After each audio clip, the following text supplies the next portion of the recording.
Puji nama Tuhan, berjumpa kembali dengan saya pada kesempatan kali ini. Kita akan masuk dalam program mendengar dan membaca kebenaran firman Tuhan. Di tanggal 17 Agustus 2020 kita telah membaca dari Kejadian 1, Kejadian 2, Kejadian 3, dan juga di dalam perjanjian baru Injil Matius 1. Dan kini tiba saatnya kita akan membaca mulai dari Kejadian 4, Kejadian 5, dan Kejadian 6 serta Injil Matius 2. Sebelum kita membaca, kita berdoa. Tuhan Bapa di surga, kami akan memulai dengan membaca dan mendengar kebenaran firman-Mu yang terdapat di dalam Kejadian 4, Kejadian 5, dan Kejadian 6 serta Injil Matius 2. Kami minta tuntunan kuasa Roh Kudus-Mu menuntun kami. Biarlah Roh Kudus-Mu menjadi guru terbaik dalam kehidupan kami. Terima kasih Tuhan Yesus, kami siap sambut kebenaran firman-Mu dengan penuh sukacita. Amin.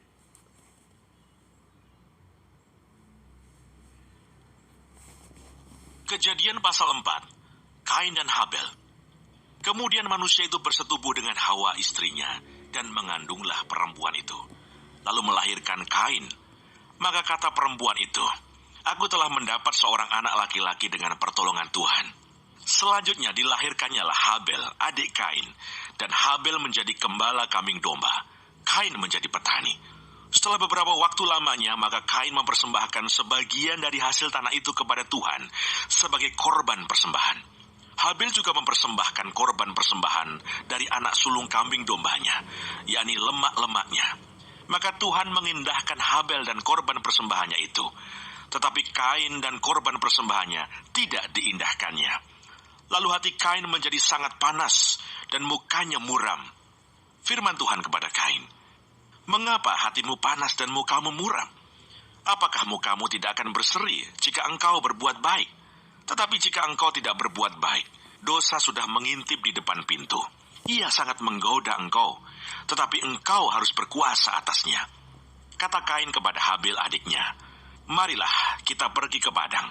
Ketika mereka ada di padang, tiba-tiba Kain memukul Habel adiknya itu, lalu membunuh dia. Firman Tuhan kepada Kain, "Di mana Habel adikmu itu?" Jawabnya, "Aku tidak tahu." "Apakah aku penjaga adikku?" Firman-Nya, "Apakah yang telah kau perbuat ini? Darah adikmu itu berteriak kepadaku dari tanah. Maka sekarang terkutuklah engkau, terbuang jauh dari tanah yang mengangakan mulutnya untuk menerima darah adikmu itu dari tanganmu. Apabila engkau mengusahakan tanah itu, maka tanah itu tidak akan memberikan hasil sepenuhnya lagi kepadamu. Engkau menjadi seorang pelarian dan pengembara di bumi." Kata Kain kepada Tuhan, "Hukumanku itu lebih besar daripada yang dapat kutanggung. Engkau menghalau aku sekarang dari tanah ini, dan aku akan tersembunyi dari hadapanmu, seorang pelarian dan pengembara di bumi. Maka barang siapa yang akan bertemu dengan aku, tentulah akan membunuh aku." Firman Tuhan kepadanya, "Sekali-kali tidak. Barang siapa yang membunuh Kain, akan dibalaskan kepadanya 7 kali lipat." Kemudian Tuhan menaruh tanda pada Kain, supaya ia jangan dibunuh oleh barang siapapun yang bertemu dengan dia. Lalu Kain pergi dari hadapan Tuhan, dan ia menetap di tanah Nod, di sebelah timur Eden. Keturunan Kain, Set dan Enos. Kain bersetubuh dengan istrinya, dan mengandunglah perempuan itu, lalu melahirkan Henoh. Kemudian Kain mendirikan suatu kota, dan dinamainya kota itu Henoh, menurut nama anaknya.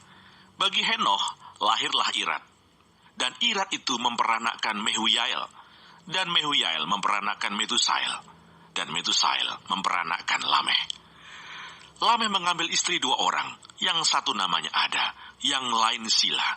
Ada itu melahirkan Yabal. Dialah yang menjadi bapa orang yang diam dalam kemah dan memelihara ternak. Nama adiknya ialah Yubal. Dialah yang menjadi bapa semua orang yang memainkan kecapi dan suling. Sila juga melahirkan anak, yakni Tubal Kain, bapa semua tukang tembaga dan tukang besi. Adik perempuan Tubal Kain ialah Naamah. Berkatalah Lameh kepada kedua istrinya itu, Ada dan Sila, dengarkanlah suaraku. Hai istri-istri Lameh, pasanglah telingamu kepada perkataanku ini.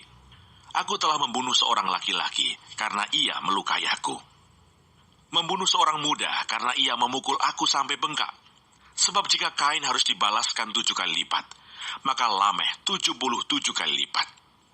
Adam bersetubuh pula dengan istrinya. Lalu perempuan itu melahirkan seorang anak laki-laki dan menamainya Set.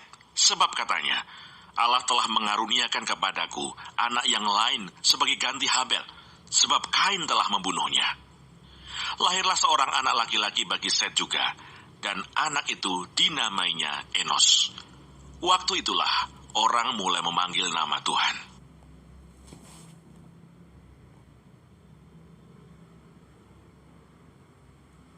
Kejadian pasal 5. Keturunan Adam. Inilah daftar keturunan Adam. Pada waktu manusia itu diciptakan oleh Allah, dibuatnyalah dia menurut rupa Allah. Laki-laki dan perempuan diciptakannya mereka.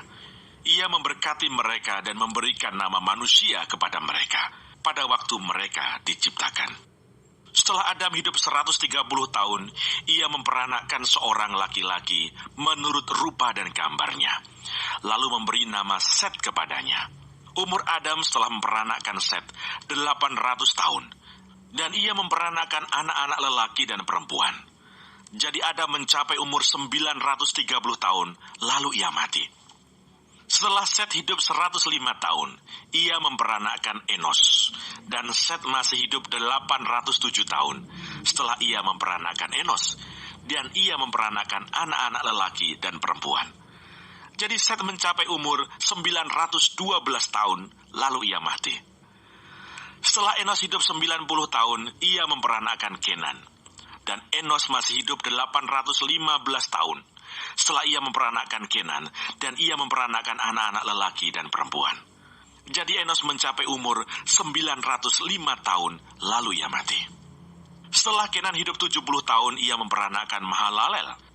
Dan Kenan masih hidup 840 tahun setelah ia memperanakkan Mahalalel, dan ia memperanakkan anak-anak lelaki dan perempuan.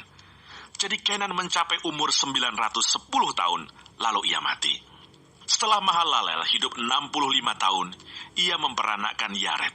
Dan Mahalalel masih hidup 830 tahun setelah ia memperanakkan Yared, dan ia memperanakkan anak-anak lelaki dan perempuan. Jadi Mahalalel mencapai umur 895 tahun, lalu ia mati. Setelah Yared hidup 162 tahun, ia memperanakkan Henoh. Dan Yared masih hidup 800 tahun setelah ia memperanakkan Henoh.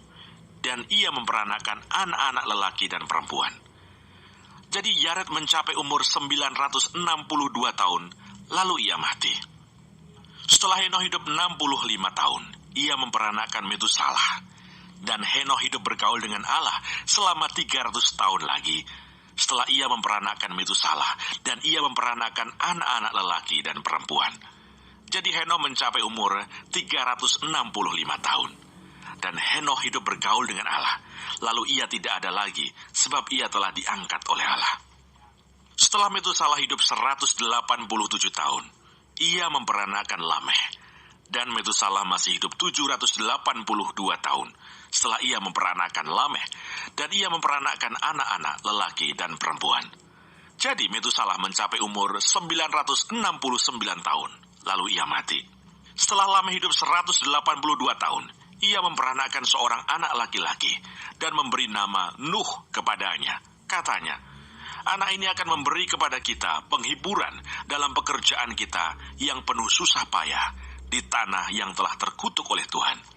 Dan Lameh masih hidup 595 tahun setelah ia memperanakkan Nuh, dan ia memperanakkan anak-anak lelaki dan perempuan.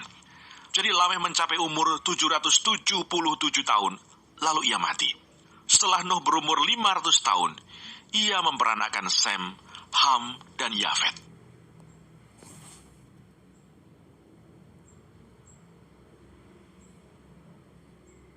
Kejadian pasal 6. Kejahatan manusia. Ketika manusia itu mulai bertambah banyak jumlahnya di muka bumi, dan bagi mereka lahir anak-anak perempuan, maka anak-anak Allah melihat bahwa anak-anak perempuan manusia itu cantik-cantik. Lalu mereka mengambil istri dari antara perempuan-perempuan itu, siapa saja yang disukai mereka. Berfirmanlah Tuhan, Rohku tidak akan selama-lamanya tinggal di dalam manusia, karena manusia itu adalah daging, tetapi umurnya akan 120 tahun saja. Pada waktu itu orang-orang raksasa ada di bumi, dan juga pada waktu sesudahnya. Ketika anak-anak Allah menghampiri anak-anak perempuan manusia, dan perempuan-perempuan itu melahirkan anak bagi mereka. Inilah orang-orang yang gagah perkasa di zaman purbakala, orang-orang yang kenamaan. Ketika dilihat Tuhan bahwa kejahatan manusia besar di bumi, dan bahwa segala kecenderungan hatinya selalu membuahkan kejahatan semata-mata, maka menyesallah Tuhan bahwa ia telah menjadikan manusia di bumi, dan hal itu memilukan hatinya. Berfirmanlah Tuhan, Aku akan menghapuskan manusia yang telah kuciptakan itu dari muka bumi, baik manusia maupun hewan, dan binatang-binatang melata, dan burung-burung di udara, sebab aku menyesal bahwa aku telah menjadikan mereka. Tetapi Nuh mendapat kasih karunia di mata Tuhan. Riwayat Nuh. Inilah riwayat Nuh. Nuh adalah seorang yang benar dan tidak bercela di antara orang-orang sejamannya. Dan Nuh itu hidup bergaul dengan Allah. Nuh memperanakan 3 orang laki-laki, Sem, Ham, dan Yafet. Adapun bumi itu telah rusak di hadapan Allah dan penuh dengan kekerasan. Allah menilik bumi itu dan sungguhlah rusak benar, sebab semua manusia menjalankan hidup yang rusak di bumi. Berfirmanlah Allah kepada Nuh, Aku telah memutuskan untuk mengakhiri hidup segala makhluk, sebab bumi telah penuh dengan kekerasan oleh mereka. Jadi aku akan memusnahkan mereka bersama-sama dengan bumi. Buatlah bagimu sebuah bahtera dari kayu gofir. Bahtera itu harus kau buat berpetak-petak, dan harus kau tutup dengan pakal dari luar dan dari dalam. Beginilah engkau harus membuat bahtera itu. 300 hasta panjangnya, 50 hasta lebarnya, dan 30 hasta tingginya. Buatlah atap pada bahtera itu, dan selesaikanlah bahtera itu sampai sehasta dari atas, dan pasanglah pintunya pada lambungnya. Buatlah bahtera itu bertingkat bawah, tengah, dan atas. Sebab sesungguhnya, aku akan mendatangkan air bah meliputi bumi, untuk memusnahkan segala yang hidup dan bernyawa di kolong langit. Segala yang ada di bumi akan mati binasa. Tetapi dengan engkau aku akan mengadakan perjanjianku, dan engkau akan masuk ke dalam bahtera itu. Engkau bersama-sama dengan anak-anakmu, dan istrimu, dan istri anak-anakmu, dan dari segala yang hidup, dari segala makhluk, dari semuanya, haruslah engkau bawa 1 pasang ke dalam bahtera itu, supaya terpelihara hidupnya bersama-sama dengan engkau. Jantan dan betina harus kau bawa. Dari segala jenis burung dan dari segala jenis hewan, dari segala jenis binatang melata di muka bumi, dari semuanya itu harus datang 1 pasang kepadamu, supaya terpelihara hidupnya. Dan engkau, bawalah bagimu segala apa yang dapat dimakan. Kumpulkanlah itu padamu untuk menjadi makanan bagimu dan bagi mereka. Lalu Nuh melakukan semuanya itu, tepat seperti yang diperintahkan Allah kepadanya. Demikianlah dilakukannya.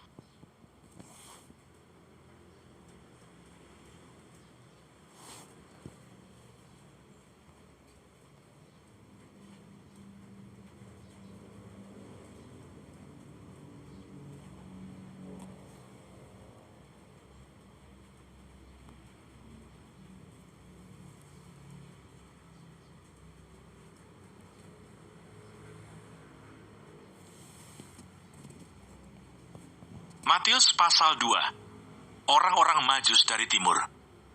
Sesudah Yesus dilahirkan di Bethlehem di tanah Yudea, pada zaman Raja Herodes, datanglah orang-orang Majus dari timur ke Yerusalem dan bertanya-tanya, di manakah dia, Raja orang Yahudi yang baru dilahirkan itu?